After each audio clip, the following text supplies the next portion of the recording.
I entered the ballroom by myself. The air was heavy with the aromas of roses and melting candles, but all I could sense was the pressure of everyone pretending not to notice me. The hostess at the entrance gave me a smile that reminded me of the look I get when I barely miss the last shuttle. Kind, but a little too late.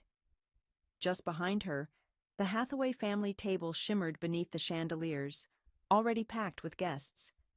My sister, Marina Walters, leaned into Kevin Walters, her husband, as they shared a laugh. When Marina noticed me, her grin faltered for just a heartbeat before she turned her attention back to her phone.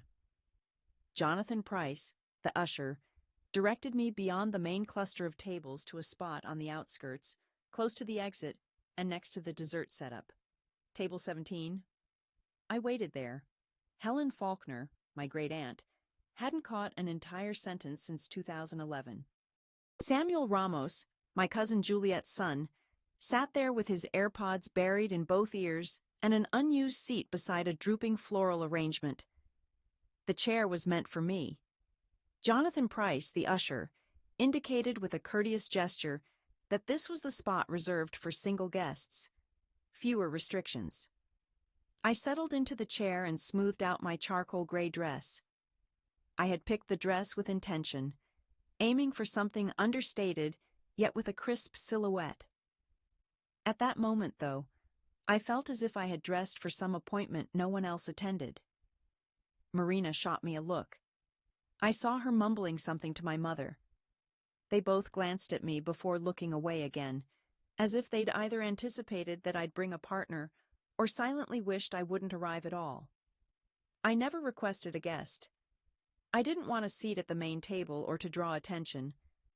I simply hoped, on this occasion, I wouldn't end up as a silent afterthought. As the music changed for the bouquet toss, Marcus Glenn invited all the single women to participate. Laughter rippled throughout the space. Some people glanced in my direction. My great-aunt, Helen Faulkner, let out a faint giggle. I remained in my seat, resting my hands in my lap and fixing my gaze on the softly flickering candles. I found myself wondering again whether anyone in this room would even notice if I hadn't shown up at all.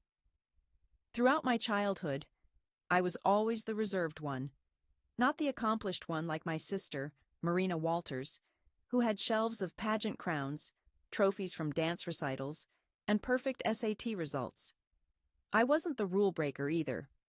That role belonged to my cousin Tristan Romero, who once got caught smoking during ninth grade and somehow grew into the family's creative soul. My identity seemed to revolve around being reliable and on time, waiting my turn, quietly helpful. My mother would tell people that she appreciated that I never caused trouble. I believe she meant it kindly. I made sure to handle my school responsibilities on my own and tidied up without reminders. When my sister Marina fell ill with strep throat, I moved out of my room so she could recover somewhere quieter. And when my father was out of work temporarily, I immediately volunteered to forego senior prom and the gown we simply couldn't buy. He never thanked me. Instead, he just gave a curt nod, as though it was only natural. Early on, I figured out that doing everything right didn't get me any recognition. Instead, it just made it easier for others to ignore me. Marina Walters always had everyone's attention, and I never resented it, at least not in the beginning. I cheered for her at graduation, took her college theater headshot, and even pulled an all-nighter revising her resume while she wept over a relationship ending. "You're the only person who doesn't make me feel like I'm failing," my sister Marina mumbled into a pillow through her tears. Strange. Some years down the road, she told everyone that my absence was probably because I was caught up chasing my career in Portland. That same month, I was actually on leave from my job. I was going through a breakup that left me with nothing but 2 drawers full of clothes, some garbage bags, and a rental agreement that was far beyond my means. Yet nobody inquired or noticed, simply because I stayed quiet. I never was the type to draw attention. When I rolled out my initial national campaign at Opposite, the community newspaper featured only a brief mention. My mother cut out the article and tucked it into the kitchen drawer, alongside old coupons and expired warranty forms. My sister, Marina Walters, had a bridal shower with 28 guests and personalized champagne glasses. I received a discount bin mug labeled Girl Boss. Nevertheless, I attended Marina's engagement celebration, helped her choose centerpiece arrangements, and drove 3 hours to take her dogs to the veterinarian during the week when she was swamped with work. But then, last Thanksgiving, when I asked if we would do something together as a family, she replied via text. She told me that this year it was just for immediate family, a really small gathering. I stared at that text for a solid minute. After all, I'd given my sister countless rides, helped her deceive a former boyfriend, and even covered for her when she was short on rent. Yet when it came time for her to take my side, the very first to silently remove me from her life was the one I believed I'd always shielded. The gentle ringing of cutlery and the rise of the violins signaled that dinner was about to begin. I sliced into my chicken with a robotic focus, doing my best not to notice how many people sneaked looks at table 17, only to quickly avert their eyes again, as if I were a sentence dangling, unresolved, in a gathering full of conclusions. At that moment, the ballroom doors opened again, not with the soft discretion of someone running late, but with the kind of dramatic pause that made the entire crowd draw in a breath. There was a man standing in the doorway, tall and self-assured, wearing a charcoal blue suit, tailored as though it was crafted just for him. He quickly swept his gaze over the guests, then fixed his eyes right on me. Before I could process what was happening, he was already making his way over to my spot, weaving between assembled guests, sparkling champagne glasses, and murmured conversations that trailed off in surprise. He never stopped or looked to the side. He approached, bent down near me, and murmured, "Sorry I'm late, love. The traffic was terrible." He kissed my cheek without hurrying, his gesture gentle and unhurried. It felt meaningful, a kiss that quietly said, "This belongs to us." There was no pretending, no obligation, just tardiness. I sat frozen in my seat, completely bewildered. He smiled gently, the faintest lines appearing at the corners of his eyes. "If you need me to leave, just ask." I kept silent and stayed perfectly still. He addressed the usher, who sat nearby. His fork paused in the air as he watched. "It looks like the seating was mixed up. Actually, I'm supposed to be here with her." "Certainly," Jonathan muttered, hastily standing up. And just like that, we were being led toward the head table to join my family. I gasped right before catching the expression on Marina Walters' face. Kevin, Marina's husband, shifted closer to her, lifting his eyebrows in surprise. My mom, Margaret Wynne, started to speak, but then closed her mouth. Nolan Carter, since that was the name he'd murmured when we walked in, kept his hand at my lower back with a gentle touch, steadying, but not possessive. We ended up seated between my uncle and Juliet Ramos, my cousin. A glass of wine was pressed into my hand. Up to that point, I hadn't uttered a sound. He leaned nearer again, speaking in a quiet tone. "You seemed like you needed a break," he said. "I'll fill you in afterward. Just play along if you're up for it." I glanced over at him. This man already knew my name. He had gathered enough details about me to stride in as though he completely fit by my side. He could murmur reassurance without laying any claim, merely making an offer. Every eye seemed to be on us. Yet for the first time all evening, I didn't want to vanish. Once the speeches ended and the glasses chimed, and after a few perplexed glances, I finally faced him. "Are you going to tell me who you are now?" I asked. He grinned at me. "You don't recall me, do you?" he replied. I cocked my head, trying to place him. "Am I supposed to?" I answered. Nolan slid his hand into his pocket and brought out a carefully folded place card. "My name is written right here, in my handwriting. You left this behind 6 years ago.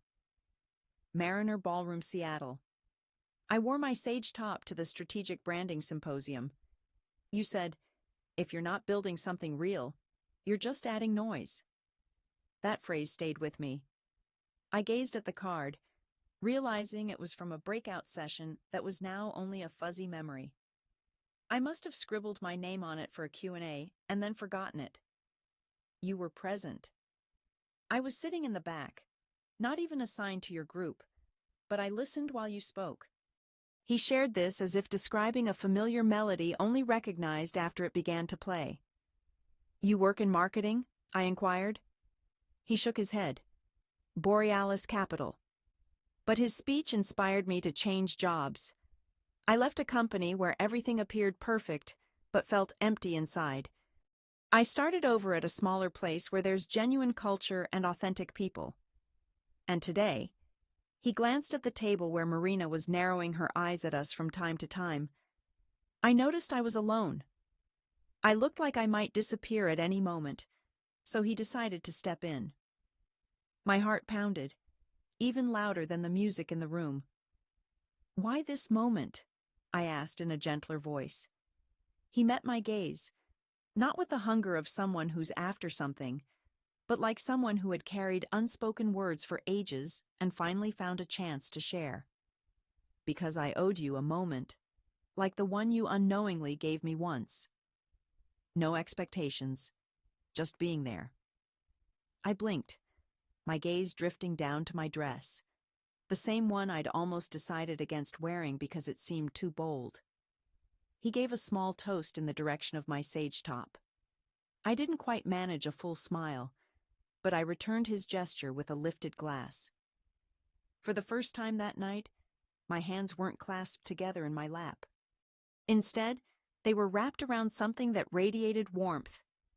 The music rose in volume once more, shifting into a more lively rhythm. The 28 guests started making their way to the dance floor.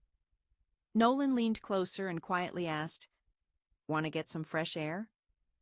I gave a nod, and together we slipped out onto the terrace, a sweeping hotel balcony with a view over Portland, which remains indifferent to everyone. The breeze was sharp and cool. It carried the scent of cold weather and smoke breaks. I let out a long breath. I hadn't realized I'd been holding it in all evening. "Are you all right?" he asked. "I think so," I replied. I kept expecting someone to come tell me I was being overly sensitive out here. He laughed softly. If so, they'd be mistaken. Quiet fell between us. Heavy, just real. At that moment, the door slowly swung open. Marina Walters. She emerged with her usual poised elegance. I noticed how she moved so quietly that her heels never made a sound against the pavement. Her dress sparkled, almost as if she were still 12, and everyone was asking her to pose for photographs. "I already sensed something was wrong," she remarked. "You aren't seeing anyone. So who is this guy?" The note in her voice wasn't fury. It was annoyance, as if I'd disrupted her reception seating plan. "He was the one who noticed me," I replied in a neutral tone. "That's hardly an explanation." I remained quiet. She turned her focus to Nolan Carter. "Do you have any idea who she really is? Or did you show up just so people would notice you?" Nolan kept his composure. "I was there because I didn't want her to feel isolated in a crowd pretending she didn't exist." Marina let out a short laugh. "You have no idea who you're dealing with." He responded with a calm smile. "I know plenty." There was a brief silence. The door opened once more. My mother appeared. Her gaze flickered from me to Marina, then to Nolan. She didn't greet us or inquire why we were outside. She only said, "You didn't have to draw attention. This is Marina's celebration." That was the exact moment I felt it. The familiar urge I've always had to make myself smaller so my sister could stand out. I gave a slow, silent nod. After that, I glanced at Nolan. "Thanks for coming in." He knit his eyebrows in concern. "You're heading out?" "I've been on my way out," I replied. "It just took me some time to actually do it." I turned to Marina. Don't stress. You'll still have your moment in the limelight. You always seem to. Then looking at Margaret, I could drop the act of being surprised by her presence. I made my way past them back inside, moving alongside the white tablecloths, the gold-edged plates, and the Hathaway name engraved on the centerpiece reception menu. Heading toward table 17, I noticed nobody was waiting, though the seats still held someone's warmth. I was already halfway through packing my overnight bag at the hotel when I heard a knock on the door. Cautiously, I opened it. My sister, Marina Walters, was standing there with her shoes dangling from her hand, mascara just a bit smeared, holding tight to a bottle of water like it was a sign of truce. I don't want to argue, Marina said softly. I just need to say something. I moved aside to let her in. Marina perched on the window seat, Portland's lights glinting across her shoulder straps. I noticed the look on your face tonight, she said in a subdued tone, recalling when my mother, Margaret, announced it was supposed to be Marina's celebration. She lowered her gaze to her fingers. I once relished being the favored one, the so-called golden child.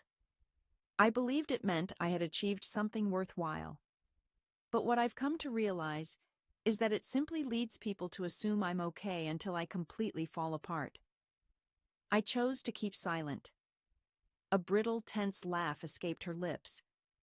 About 5 months ago, I came across messages on Kevin Walters's phone. He claimed they weren't important, but to me, they didn't appear harmless, as if it was nothing. Margaret told me not to make a big deal out of things. Paul told me that being married takes effort. So once again, I forced another smile. Marina glanced up at me. Can you guess how many times I've smiled when I wished I could vanish? That made me pause, because I absolutely understood. I knew that feeling inside and out. I cut you out, she admitted. Not because I despised you, but because you made me remember there was an alternative way to exist. One that didn't demand a mask. I drew a slow breath. I believed that if I stayed the sparkling one, maybe no one would wonder what was beneath it all. We lingered there in silence for a long stretch, not as sisters, rivals, or supporting players, just two women with the same shared upbringing, finally realizing neither one of us had written our own story. I didn't need you to apologize, I said at last. All I needed was for you to stop acting like I wasn't right there beside you. Marina gave a nod. She then dug into her purse and handed something to me. It was a printed version of the reception menu, featuring gold foil names, hers, Kevin Walters, Margaret and Paul Wins, and in the lower corner, a brief handwritten message. You never faded from sight. I simply kept you away from the light. With care, I folded the reception menu. We didn't cry or embrace, only shared a silence that felt more honest than any speech could be. Later that evening, the ballroom had settled into stillness. Most people had gone upstairs or migrated to the bar. The team working the event glided through the room, quietly picking up glasses and tidying linen napkins. I found myself by the back garden, beneath a few flickering string lights overhead. My high heels dangled from my hand. The scent in the air was a mix of rosemary and a chill. Nolan Carter came to stand beside me, holding 2 cups of something steaming. Not wine, he assured me. Just cider. He figured I might need a sip, with nothing to lose. I accepted it. The ceramic felt warm in my hands. So plain. In a gentle voice, I admitted I wasn't sure what this night was supposed to be. He answered that he was uncertain too. Yet my reason for being here wasn't to become an anecdote. I showed up because once, amid a bustling panel, I saw you look up and share something genuine, and that moment lingered with me. I hoped that maybe I could give something back. He made no move to take my hand and let the quiet stretch on, sipping his cider as he gazed at the garden. You don't need to save me, I told him after a pause. He turned to face me, his calm expression unchanged. He answered quietly, I know. I'm not here to save you. I'd just like to walk alongside you, if you'll allow it. He wasn't reciting a rehearsed phrase. There was no sense of yearning. What he offered felt sincere. I lowered myself onto the low stone bench. He hesitated for a moment, still standing, before taking a seat beside me. Neither too near nor too distant. Simply right beside me. We sipped our drinks in a wordless silence. The sort of silence that isn't uncomfortable. The kind that communicates, I understand you. There's no need for me to force a smile. Eventually he spoke up and said, You don't have to make a choice tonight, but if you'd like to sit near someone who already holds you in high regard, I'll keep coming back. I didn't respond, but I also chose not to leave. The string lights hummed quietly overhead, and for the first time in ages, I understood that being still doesn't necessarily mean being trapped. Sometimes, it just means I'm secure enough to pause my constant motion. 3 weeks later, I got a message from my mother, Margaret Wynne. We're having a casual Sunday brunch at our house. Nothing formal. It would be lovely if you could come. No apologies, no explanations. Only brunch. I stared at my phone without reacting. Then I shifted my attention to the printed reception menu that Marina had forgotten was still in my possession, remaining folded and wedged between the pages of my planner. A single sentence shimmered in gold foil. Hathaway family table reserved. I responded, All right, I'll be there. Our house looked the same as ever. The floral sofa was unchanged. The glass figurines still lined the cabinet, and the familiar lemon cleaner scent lingered along with the passage of time. Everyone was already assembled around the oak dining table, the one I hadn't taken a seat at for more than a year. As I entered, a couple of people turned their heads. My sister Marina offered me a smile. Her husband Kevin gave me a slight nod. My father cleared his throat quietly, as if something in the atmosphere had altered. My mother motioned loosely. There was space. A single chair remained unoccupied. It wasn't at the end or in the kids' section, but positioned closer to the center. I made my way over and pulled out the chair myself. No one leapt up to assist. No one made any grand announcement, but no one protested either. I settled into my seat. The atmosphere didn't burst into celebration, nor did it collapse into embarrassment. Instead, it adapted. It brought back the memory of an uneven space at the table. Marina silently handed me the orange juice. I helped myself to a glass. There were no slices of toast, no one crying, only the clinking of utensils against dishes. Seated on the other side, Nolan was present. He caught my gaze. He wasn't signaling me in any way, neither a wink nor a nod. Nolan simply regarded me the way he had that very first evening, as if I had never been missing, as if I wasn't overlooked, as if I was meant to be there.